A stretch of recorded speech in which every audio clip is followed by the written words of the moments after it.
Gentlemen, ladies, and anyone in between, I welcome you all, and today I'm going to show you just how quick, simple, and easy it is to replace the handle knob on your brand spanking new Daiwa BG MQ. Now, in the first video I put out where I asked you guys what you wanted me to focus on when I did the teardown, many of you asked, is the handle knob on this easily replaceable?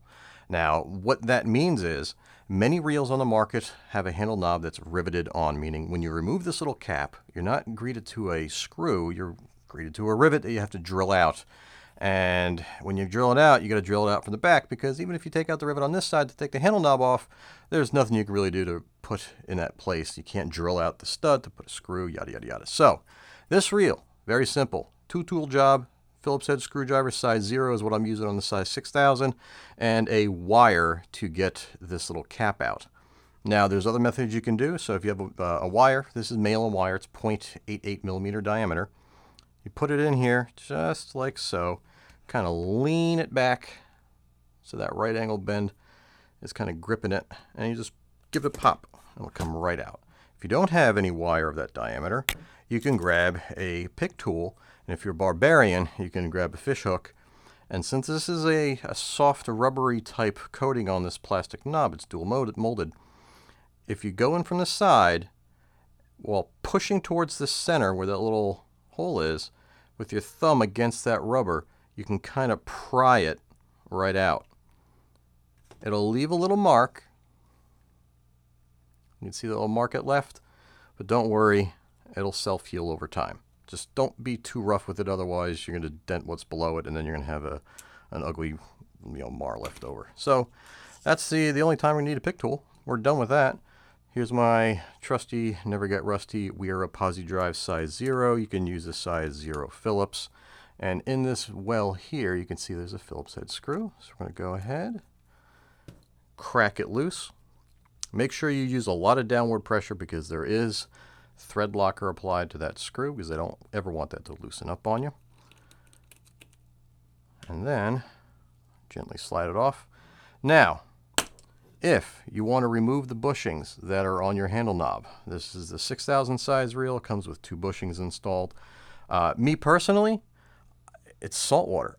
This is a sensitive area, and if you get corrosion in those handle knob ball bearings, you're going to feel it almost before you feel anything else, because your hand's actually grabbing this portion of the reel.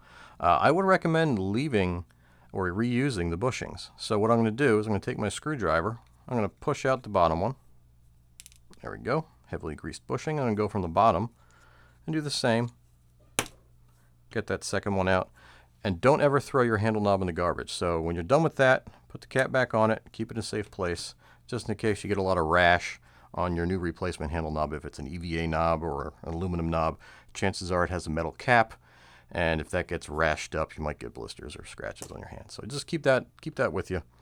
Now, this is a Gomexus knob. I'm not sponsored by them. I just happen to like cheap handle knobs, you know what I mean? And these are like 25 bucks on Amazon. And I love that dichroic, holographic kind of look. I think it's kind of cool. That blued titanium, even though it's not, it's aluminum. So what you get is a little instruction manual that gives you kind of an order to put the shims if you have a Shimano reel, an Abu reel, a Daiwa reel. This is a Daiwa, so comes with this little baggie, comes with 2 ball bearings, a bunch of shims, and a large aluminum. So get that out of the way. That's for that unopened package. And if you look here, I have 2 shims, right? What I found when I installed this knob, 2 of the thinnest thicknesses, 2 of the thinnest shims, plus the aluminum spacer, is what shimmed it to perfection with the ball bearings and both with the bushings. I'm going to install this. I'm going to show you what to watch out for when you're installing it with the bearings. So we got that down there. Take the cap off. You can see it's flopping around. Next up, we got to get this down in that well, and you have to get it seated. All right, so I'm going to lift it off like so, just so I can show you closer. If it'll focus, I think that's going to focus. There we go. Just going to wallow around in there just to get that bushing seating or the bearing seated. And if you're a cool guy like me, you use the bearing bad tool, which is awesome. It allows you to grip any type of bushing or bearing just like so. It goes in like so, and you can see how it kind of grips there. You can use that to remove the bearings as well. Only way to get that is by emailing Ernie at Bearing Bad. Hopefully only a couple thousand people see this video, so his email isn't inundated with a million people wanting that little tool like it did the first time. Now, if you have a screwdriver that's magnetized, or you could just use a little dab of grease to keep it on the tip of the screwdriver, kind of makes it easier because you want it to go down into the center of that bushing or bearing, and then start tightening it up. And what I like to do is I like to spin the handle knob as I'm going, and it kind of gives me an indication if anything's binding. And there's nothing binding. Let's give it one last turn.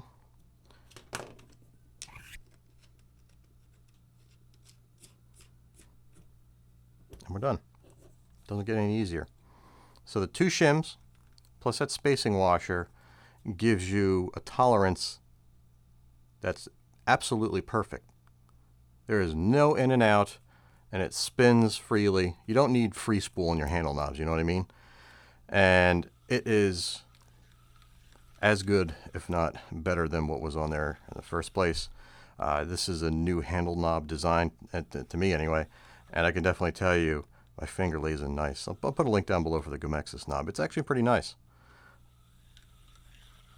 And that's pretty much it. Now, what I want to show you now is if we used ball bearings, because it took me a couple attempts to get the shimming right, because the instructions say just to use the big aluminum spacer and the 2 bearings and the order in which they go. Nowhere in the instructions did it say how many shims I needed, which may vary. I used 2 of the thinnest shims. Had I started with none, you get a lot of handle slop. So what I'm going to do is I'm going to over shim it, and I'm going to show you what happens when you do that. So I'm going to add an extra shim down there, put that back in place, put the ball bearing on top of that. We're going to go ahead and remove both bushings. You have to be very careful when you're dealing with the ball bearings. If you put too much of a side load on them, you'll crunch the ball bearings into the sides of the races, and that's no bueno.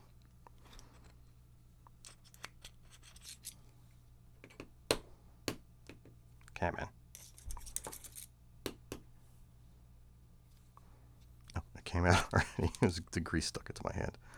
All right, so we have the more than we needed shims in the base. We have the spacer, the bearing. We're going to plop the other bearing right in its location.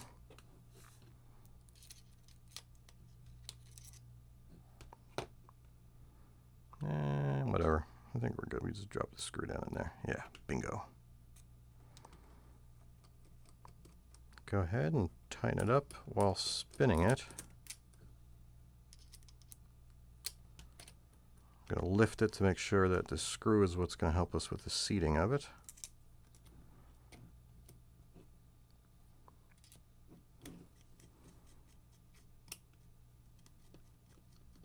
Okay.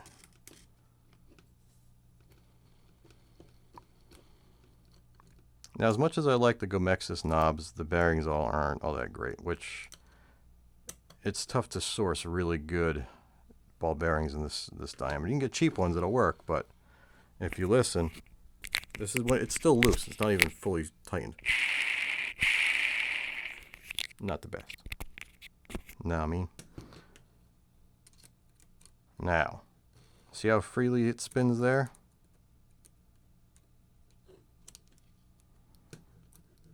There's still a little bit of slop, so it can still lift and lower the handle.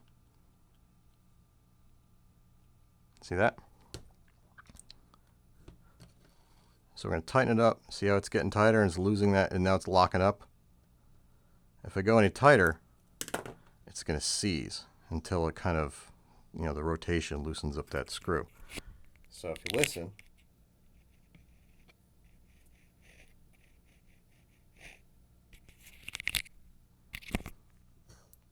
we just destroyed that ball bearing.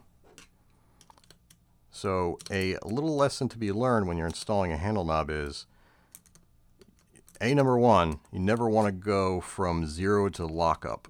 You want to go kind of gradually, because if it's not shimmed properly, if it's over shimmed, the tightening is basically relying on the races of the ball bearing moving axially. So these bearings are designed mainly to have a load going this way, where the wall and the races are pressing outwards like this.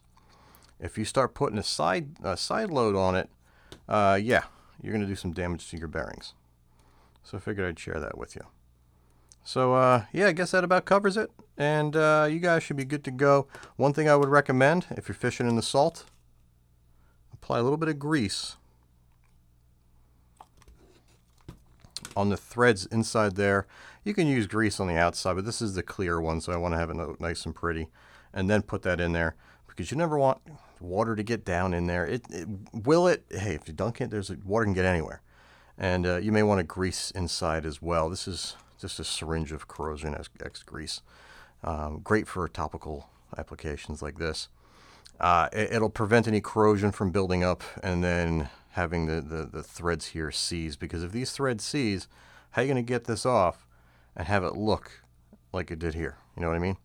So if you want to go light on the grease, just take some on your finger, go around the threads here.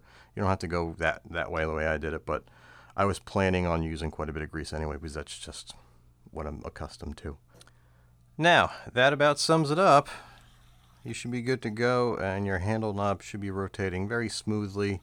And I hope you enjoy whatever knob you pick out, whether it's an aluminum round knob, an EVA knob, or these silicone overlaid aluminum knobs, whatever brand, whatever tickles your fancy. I hope this serves to help you along your way. And in case you guys are wondering, can you use this exact knob on the 8000 size or the larger frame reels? No. I can't get a configuration of shimming washers or anything like that, because one, they don't fit because the stud here is much larger in diameter, and I just can't, using the factory and original bushings and shims, get it so it doesn't bind up using this size knob. It doesn't really even look good because there's a difference in diameter down at the base, so you want to get a larger, physically larger knob that is designed for the longer shaft, the 8000 size.